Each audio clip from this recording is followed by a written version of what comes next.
The following is a special presentation of Tony Kurre Radio. Keep your mission on your mind and your mind on your mission. This is Mission Minded with Michael Coleman.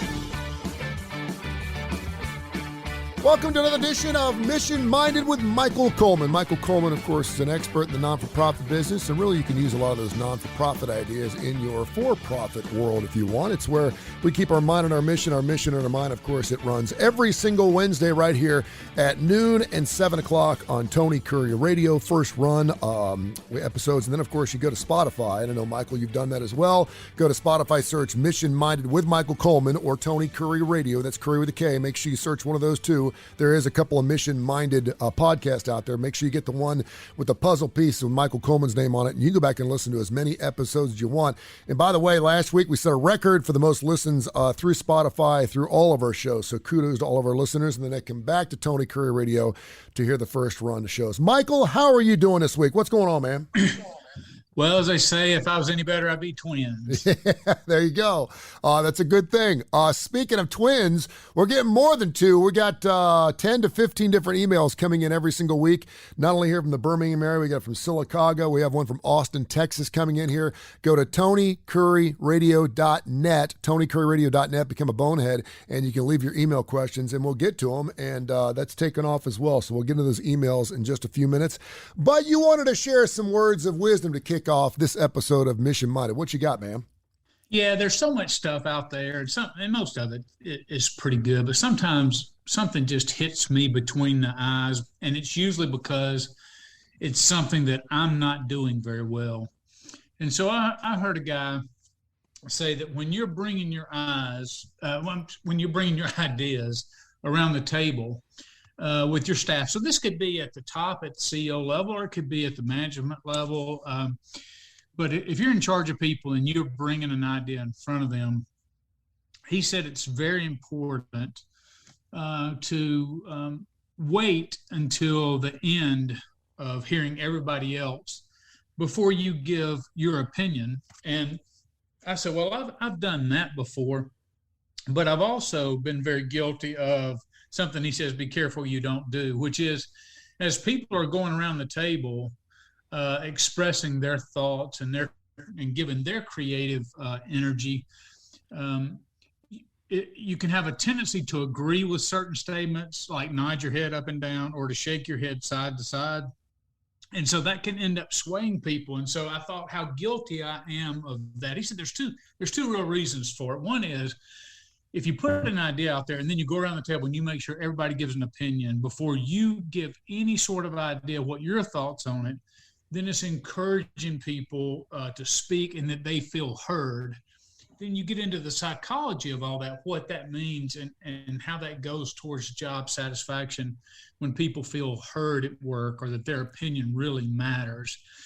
And so I just thought that was something that I need to personally work on. And then also he said, the second reason it's so important is you get a lot of good ideas. You get a lot of additions to the idea, or you get a lot of sharpening of the idea from the people. So it's a twofold effect. Your idea is going to get better, and your people are going to feel more engaged and more valued as team members. And I thought, well, I've gathered my team around, my senior leaders quite often and said, hey, I'm thinking about this. I'd like to know your thoughts. But I've already got in my head really kind of what I want to do. And I've been very guilty of, as people express their ideas, I nod in agreement. Mm-hmm. People express their ideas that I'm like, no, that's not what I'm looking for. And I shake my head side to side without really considering the effect of that. And so he was just really good. And he said, it sounds very simple, but it's incredibly difficult. And I'm here to say it's incredibly difficult for me to be able to just listen and hear what my team is saying and to then ask questions to try to understand that perspective, especially perspectives that are different than mine. And so you have to be very intentional when you do that with your staff. All right, so this is great because this reminds me of how my business started. I have a guy who is a technical wizard, James Michael Keats. He does all my radio programming and everything, and he's a computer whiz. And he has come to me with several different ideas. And I love when people say, listen, just hear me out, listen to this idea. Normally it has some expenditures tied to it.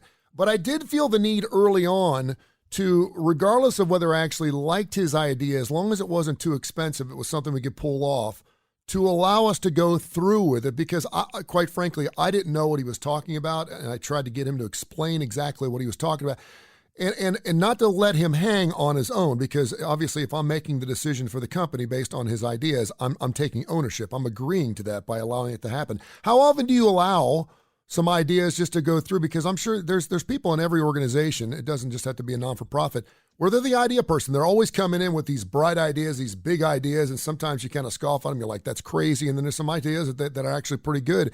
How do you deal with people like that? Do you allow them to exercise some ideas once in a while and maybe to fail on purpose? You have to.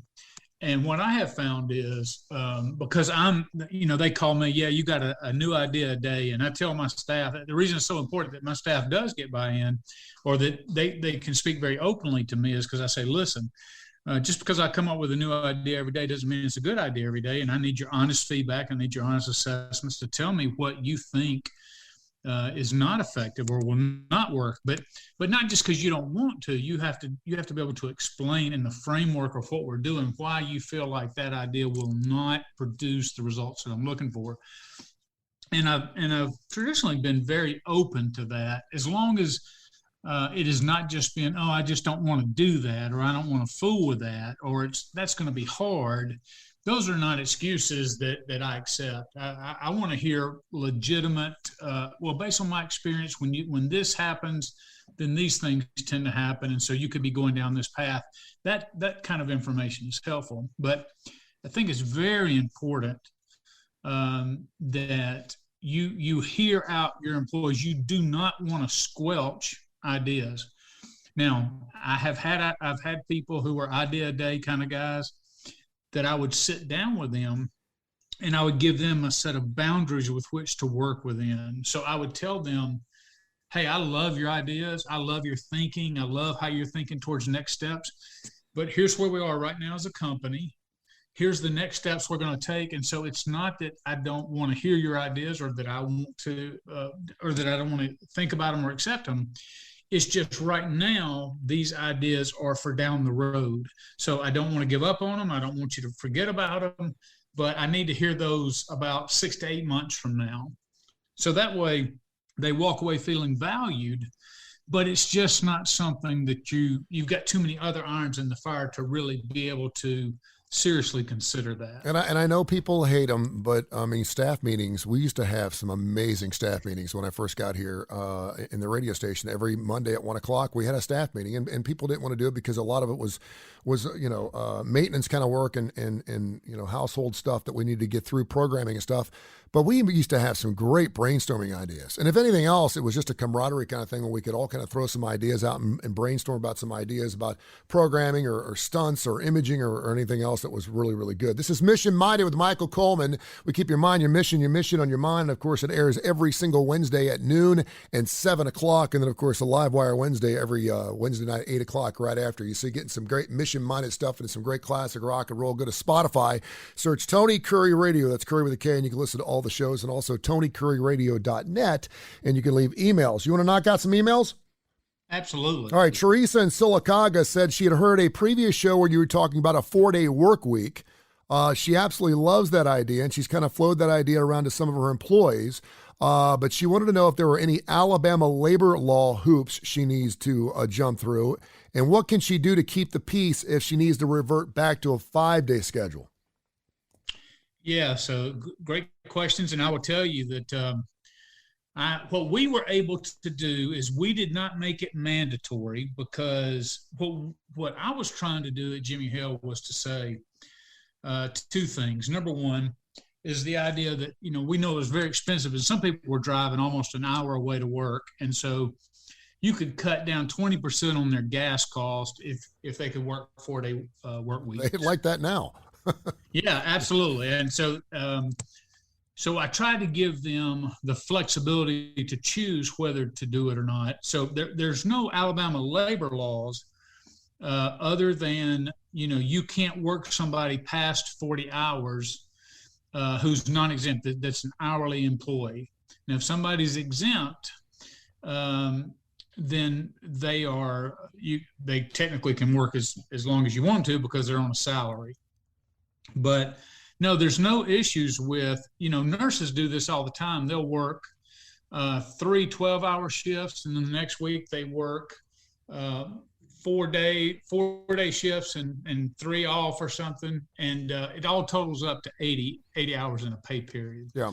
So the bottom line is you have to be mindful of just the normal labor laws, but no, you can be as flexible with your schedule as you absolutely want to. And then I'll even take it one step further. I really wish we could get to the point that we were not working towards hours, but working towards productivity, measuring a work week by productivity and not by hours. I've been involved before when they say, well, end of the day's 5 o'clock, and you're sitting there and it's 2:30 on an afternoon, and the clock's just creeping by, and you don't have any projects in front of you or anything that you could really do. And so you're trying to find some busy work, and it's a very demotivating thing. And so there's lots of times I just let my people go an hour early, hour and a half early. If I'm like, hey, if you've worked hard today and you've been very productive and you've knocked out a full day's work and it's an hour and a half early, go home. And people receive that in a very good way, because what they understand is that you're acknowledging they've worked hard all day, and you don't just have a pack mule you're putting another bag on. I'm gonna keep loading you down to your knees buckle. Yeah. So I would encourage you to get creative. And just along those same lines, for people out there, there's even make up some little cards and like gotcha cards. Like if you catch somebody doing something good or going to extra measure to do something in a positive way, just put a little card on their desk and say, hey, take 2 hours off early, or little things like that. You would just be amazed at how motivated your staff will become when they see that you're acknowledging their hard work and their extra effort and see the impact that they're making. Michael, you see a lot of that in sales, and I certainly can use radio sales as an example because I've seen it firsthand, where you have a budget. And if you're reaching your budget within 2 weeks of the month, obviously you want to look busy because you don't want to blow past your budget too far, because they're going to come back at you the next month. And really, it's a seasonal type of thing, like a lot of businesses are, because if you're reaching 110, 150% of your budget every single month and you're doing it 2 weeks into it, they're going to start loading you up. Like you said, they're going to pack mule you. And then you're going to get to a point where, quite frankly, you just can't get any higher. And then it's almost like the stock market when there's expectations based on earnings, and when those earnings don't come in to where you thought they were going to be, your stock goes down, and that happens with salespeople as well. So I can certainly understand where that goes. And consequently, you see a lot of people acting like they're super busy, and they may have already reached their budget a week ago, but they're going to make sure they're still on the phone, they're still looking good, because they want to gradually increase that budget depending on how much money they're making. So I guess. And I'll tell you this last thing is that I thought was so important is that when people were with me, okay, so they were working 10-hour days, so they're still putting in their 40-hour weeks, but they very quickly got used to having 3 days off every week. Mm-hmm. And when they get used to that, let's say somebody else comes along and they can offer your employee $3,000 more a year, and that employee goes, well, it's a little bit more money, but you know what? I don't have near as much family time. I don't have near as much freedom, culture makes all the difference in the world. And showing them that you're trying to find ways to better their life, and that you authentically care about them and you care about their ideas, and you want them to be incredibly productive at work, but you want them to have as much family time, and you're working towards that. It's hard to lose an employee like that unless somebody comes along and just offers them more money than they can afford to turn down. They're not typically somebody's not going to pull your employee because they're offering them $2,000 more a year. True. This is Mission Minded here with Michael Coleman. He is, of course, an expert in the non-for-profit business world. Has been with Jimmie Hale Mission, started his own non-for-profit when he first got started. You'll never know what he's going to be up to next. Bill in Austin, Texas, runs a small NFP. He says he's got 13 employees. It doesn't sound too small to me. But he's always handled their health care and can no longer do it. Starting next year, he wants to know what's the best way to handle that, because it's going to cost his employees quite a bit to pick up their own health care, and are there any legal ramifications to that? There's not, it's my understanding that I think the cutoff is 50, where you have to provide health care of some kind, but I understand what that whole struggle is about. When I very first started a nonprofit, it was just me and one other person. And as we started to grow it, as we got more donors and more sustainable funding, then I just said, hey, it's very important that my staff be able to have health care. And it just felt like it was a statement about who we wanted to be. But in the last 2 years, for instance, our Blue Cross Blue Shield went up about 23%. Mm-hmm. And at the Jimmie Hale Mission, we were able to pay 100%. But you have to understand that we're getting to where we had 75 employees, and you're talking about $750 a month for health care for each employee. Yep. So that's not sustainable long term. And I think what I would encourage him to do is to sit down and have an honest conversation about where you are as an organization. I think transparency is very important. I think if your employees trust you and know that you're doing everything you can, and you can show them the numbers, that as it continues, yes, I want to keep your health care, but it's going to require us to do an 80-20 split, or maybe a 70-30, or maybe even a 50-50. I don't know. But if you show them that there's no alternative, I'm not saying they're not going to be upset. I'm not saying they're not going to be hurt, or that they're not going to be frustrated.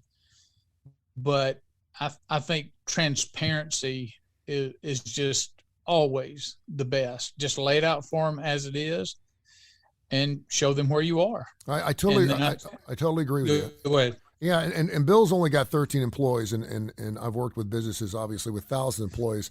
I would implore, and most of us have directors at each position, right? We have a program director, we have a sales director.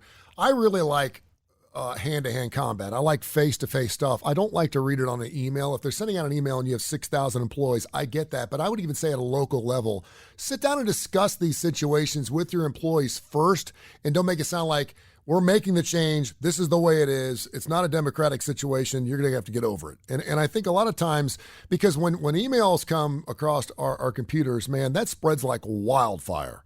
And depending on what kind of player you are, you'll understand why those changes need to be made. But I think it sounds a lot better to be coming from a supervisor saying, listen, you're going to be getting something here soon. We just can't do it anymore. Hope you certainly understand. If you have any questions, come see me. And that seems to work a little bit better, right? Yo, absolutely. Because here's the deal. It always works best if you're the kind of leader that I think Bill is, which he's obviously writing this question because he's concerned. And so if you sit in front of people and they understand, hey, you're really wrestling with this. This is not a bottom line dollar decision. This is something you're wrestling with, and you're trying to find ways and alternatives to deliver this care for us. And then even if you've got some people who are frustrated or threaten to quit, you give some room for them to be able to express those emotions and not take it personally. And I think after they process, I just think you tell them, hey, you're all valued employees. Now, if you're looking for alternative approaches, then it means cutting back. If you say, well, I've got to keep health care, but there's just not enough money, well, then you've got to go back to your core issues of what you do and figure out and scale that down some, mm-hmm. or find ways to collaborate to reduce other expenses. And that's a whole completely different exercise. Yeah. but not knowing the specifics of what Bill does, I don't know that I would have any helpful comments towards that. We're taking your emails here on Mission Minded. Go to TonyCurryRadio.net. That's Curry with a K, TonyCurryRadio.net. Become a bonehead and you'll leave your email questions. You can also do that through Spotify, where you can find all of our shows 24 hours a day on demand. Of course, you hear Mission Minded live every Wednesday first run shows at noon and 7 right here on the Tony Curry Radio app. Carrie in Gulf Shores wants to know, in the wake of the recent mass shootings, what can I do to protect my workforce in the most cost-effective way? She said they run a business. It doesn't say whether it's a non-for-profit, but a business that runs 24 hours a day. She wants to know, is it something that I must provide for her workforce, and is there any liability tied to that and whether anyone gets hurt? It's a big question, man. Yeah. Well, I will tell you, there's always liability. We live in an incredibly litigious, dangerous world. And like right now, you're a gun manufacturer. You're being sued because of what happened at Uvalde. Mm-hmm. You're the police force. You're coming under criticism. The school board is going to be criticized. And I'm not saying whether they deserve it or don't deserve it. I'm just stating that's the way it is. But if you're talking about a business and a nonprofit, you have to think through and just do an overall risk assessment. And so we were dealing with some people right off the streets who sometimes were emotionally and mentally unstable. And so we had to be very careful about what they brought onto our property. But we were also trying to balance dignity and not do like they do in jail, where you do cavity searches and things like that. That's very dehumanizing. Mm-hmm. If I will tell you, if you look at the grand scheme of things, the likelihood that somebody is going to come in and hurt your staff is very unlikely. I know it's all over the news right now, but if you think about how prevalent guns are in our society and opportunities are in our society, and people with mental health issues are in our society, relatively few businesses are actually impacted by that. But nevertheless, I would recommend that you would approach that through legal means, whether it's, okay, we want to have somebody who's designated. Oftentimes churches do this now, where they have members who are designated, who go through firearms training, safety training, or that's their background. And so it's very quiet. They don't make a big production out of it, but recently somebody shot the pastor at a church, and then church members killed him because the security team was alerted to it.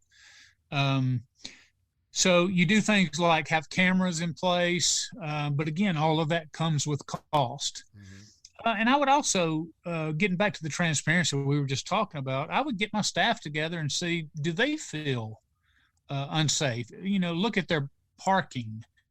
Do they work, especially in the wintertime when it gets dark early? Are they concerned about going out to the parking lot? Do they feel vulnerable? Is it not a well-lit area? So you might want to light up your outside. You might want to put cameras inside and out. So there's a lot of little things like that. But of course, all of that comes with dollars, and I don't know how much money you have to spend on those kind of things. But that's just an overall safety plan and just trying to bring as much common sense. But I would get feedback from my employees to see, is there any places they feel vulnerable, and then address those on a case-by-case basis. And certainly if you have a business that's running 24 hours a day, that's certainly something that I would think would be important to a lot of people. Stephen Aniston is the president of his own non-for-profit. He said, how do I handle expenditures to help my business grow? Must I get approval for purchases over a certain amount? How does that work with board members? Do you have a CFO? If you have something that you want to do and you're president and you want to go buy, I don't know, something that a lot of people maybe would not acknowledge as something that's important to a business, maybe you want to go and get posters or something to promote something or whatever, or your ideas. How does that work from an expenditure standpoint? Yeah, so that's all determined inside of each nonprofit. Usually the board of directors, and of course, all nonprofits don't have the wherewithal to have a CFO, and a lot of your very small nonprofits don't need it. You need a bookkeeper, somebody to keep all your financial records, your reporting to the IRS, all those kind of things, and record your expenses. I remember my very first nonprofit, my board established that anything over $1,000 required 2 signatures on a check from the nonprofit. Okay. But your board can establish that. They don't have to have any safeguards like that. But that's really all determining individual nonprofit. So if you're the president of the nonprofit, I would just get with your board and so that you don't have to go get every expenditure approved, because that's why you do a budget. I think if the spending is within the category of a budget and it's below the limit, you should not have to get approval for each expenditure. However, if your board requires certain things, or if you're spending money that does not fall up under a normal category, then that's something I usually, just out of courtesy and respect, take before my treasurer or finance committee on my board, just to get their feedback and say, hey, we've got this money. I need to make this purchase. Just want to let you guys know. If you have any thoughts with it or have any concerns about it, let me know. And I think it's super important, and you know this as well as anybody, that there is if you're wanting to run it right. This is not a bar owner who goes to the cash registers at 3 a.m. every night and just takes all the cash, sticks it in his pocket, and splits, and doesn't do his books. But I mean, we've seen it with, and I'm using this just because I saw an article on it yesterday, Black Lives Matter, where all of a sudden they're opening their books and they're finding airplane rides and cars and all these things. And whenever you have a movement that is incredibly emotional and very topical, and you've got a lot of money pouring in, man, you've got to have someone accounting for every one of those dollars so it's run correctly. You really do. Yeah, those kind of things. And this is not I don't want anybody to feel like this is a statement about Black Lives Matter. Any organization. Yep. I know that there was even talk about, some people were concerned about the Wounded Warriors when that came out, and that people were flooding money into these organizations. There's always challenges with making sure there's accountability. I will tell you, one of the things that has come up time and time again is when you have a small nonprofit and you get audited, almost every small nonprofit is going to get dinged because the auditor has to list it, but rarely do they have any fixes for it. They say there's not enough hands on the money that goes from, picking. Oftentimes it's the president that goes to the bank, he picks up the checks, he gets the checks, he endorses the checks, he deposits the checks.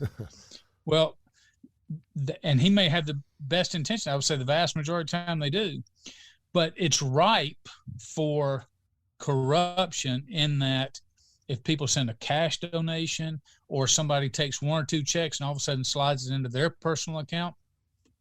I will tell you, one of the biggest mistakes I ever made was I gave the bookkeeper access to a credit card, and the bookkeeper was checking everybody else's credit card, but I was supposed to be checking the bookkeeper's credit card, and I was not doing a good job with that. And so it was just a couple of charges. It wasn't a big deal, but it was it was a lesson learned for me that I was like, wait a minute, the person primarily responsible for handling the money, the incoming of the money, and annotating that shouldn't actually have their hands on the account or have access to the account, because that needs to be a safeguard.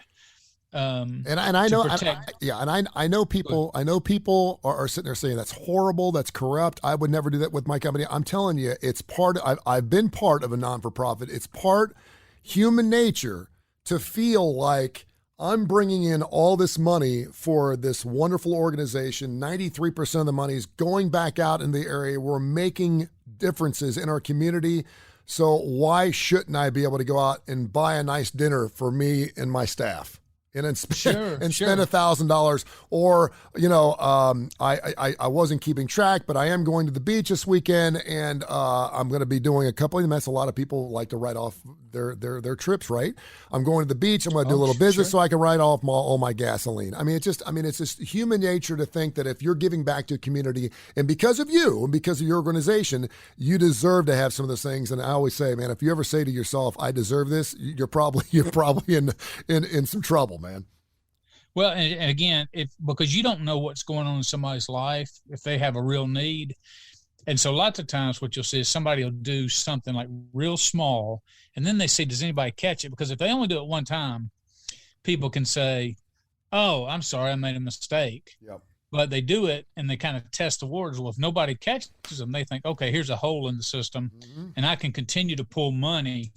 As a matter of fact, there was a woman on the news, and I forget the exact location, that was just arrested. They went back. She had stolen cumulatively $360,000. And from just pulling a little bit at a time, over the course of many, many years. And they had to go back and audit everything in the past when they, because eventually it gets to the point where it can't be missed. You're like, something's not right. But in small nonprofits, you have to really build in those systems because there's just not enough people. Sometimes you'll have a nonprofit that has 3 employees and you don't have different hands. Like one person go get the mail, one person to get the checks, another person to deposit the checks. You just don't have enough hands. It's good practice, but sometimes it's just not practical. All right, we've already gone 30 minutes. You want to go one more question? We have a bonus question. Yeah, You ready? absolutely. Lynette in Birmingham. This is good too. She said, "I've heard about your board members. The fact that you need to have an odd number." She said she wants to bring in 5 board members for her non-for-profit. She said, "How important is it to not only have that odd number, but also to have a mixture of men and women?" I guess it would depend on. I mean, when you did Jimmie Hale Mission, it was a men's center. Was it important that you had male board members? Does it depend on what your non-for-profit is, whether you have male or female, or do you always want to have 3-2, 2-3, or is it okay to have all males or all females? Yeah, so I come from the idea that diversity is very important, but when you talk about diversity, there's several different aspects. Don't get caught up only in racial diversity. Because we tend as a society to think, diversity is black and white and Hispanic and Asian or whatever, just all by what we look like. But I like diversity of experience. If I'm going to be running a business, I want the perspective of somebody who has run their own business and they understand the risk associated with it. They understand the challenges associated with it. That they have managed staff. You want somebody on your board that actually has to oversee supervising people. You want people who have connections, who have affluence and influence, who can open up doors and help you on the fundraising. People that when you have problems inside of your organization that you can turn to. That's what the board is there for, that you can turn to and say, hey, I know you've experienced this before. Can you help me navigate this space? The worst thing in the world is to have board members that you go to and like, I would never go to you for anything. I mean, you don't have any experience. You don't have any wisdom. You have not been through things that I've been, and so that person doesn't have any affluence or influence in the community. So you want people who have financial means. That's important, but not everybody's going to have financial means, but they bring other things to the table. So some people can write you a big check. Some people can open up the doors to people who can write big checks and use their name and their relationships. And that's the influence part. But you may have people who used to be an executive director for a successful nonprofit, and they're bringing expertise in. So you just want to make sure that the person you're bringing in, that you identify why are you asking that person to be on the board? Is it because they have influence in the community? That's a good reason. Is it because they can financially support you and sometimes fill in the gaps especially as you're building and growing? Absolutely. That's a good reason. But somebody with leadership experience and especially nonprofit experience that can help answer questions for you and take you out to lunch and just, have those chats. That's a special thing. So yeah, I would be very targeted and very specific as to who I brought on my board. All right, there he is, Michael Coleman with Mission Minded. Keep your mind, your mission your mind. Do it every single week. You hear live shows right here on Tony Kurre Radio, on the Tony Kurre Radio app. Download that. Be part of tens of thousands of people that have already done that. You can hear the show live at noon and 7 every Wednesday, and then go to Spotify and go back and listen to all the previous episodes. We have well over 100 different shows up there. Everything from Adapter Paris to Dark Side of the Pooch to Livewire Wednesday, which comes up after Mission Minded. When in Rome with Stuart Rome. We have Blues Almighty. We have the Damon Johnson Show. show. Great shows. Check it out. And check out our umbrella of wonderful shows with Mission Minded. Michael, until next week, continue to send those emails. Go to TonyCurryRadio.net. That's Tony Curry Radio, Curry with a K, .net, and leave your emails, and we'll get to them next week. And Michael, thank you so much, man. I appreciate you. Hey, I really enjoyed it. This has been a special presentation of Tony Curry Radio.